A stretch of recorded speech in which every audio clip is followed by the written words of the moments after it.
تو اس لیے اب اس کو امام نہیں. اور اس میں یہ جو مطلب میری صحیح بخاری کے اندر، مسلم کے اندر موجود ہے کہ معاذ ابن جبل امامت کروایا کرتے تھے، 6 سال عمر تھی ان کی، قرآن کو زیادہ آتا تھا. بسم اللہ الرحمن الرحیم. معزز سامعین، آپ نے انجینئر محمد علی مرزا جہلمی کا مسئلہ نمبر 192A کے اندر تقریباً 45 منٹ پر جو اس کی گفتگو ہے وہ آپ نے سنی، جس میں اس نے کہا ہے کہ حضرت معاذ بن جبل رضی اللہ تعالیٰ عنہ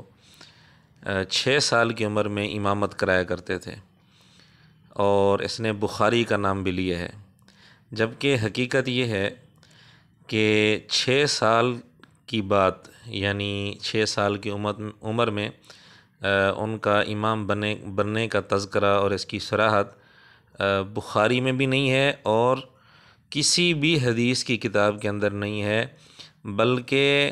کسی بھی مستند کتاب کے اندر نہیں ہے، دنیا کی کسی کتاب کے اندر یہ بات موجود نہیں ہے. اس سے آپ اندازہ کریں کہ بخاری کا نام لے کر انجینئر محمد علی مرزا جہلمی کس طرح لوگوں کو دھوکہ دیتا ہے اور غلط فہمیاں پیدا کرتا ہے. تو آپ خود ہی فیصلہ کریں کہ کیا واقعتاً یہ علمی اور کتابی ہے، اور کیا جو سامنے اس نے بخاری رکھی ہوئی ہے کیا واقعی یہ بخاری پڑھتا بھی ہے یا صرف رکھی ہوئی ہے. وآخر دعوانا ان الحمد للہ رب العالمین.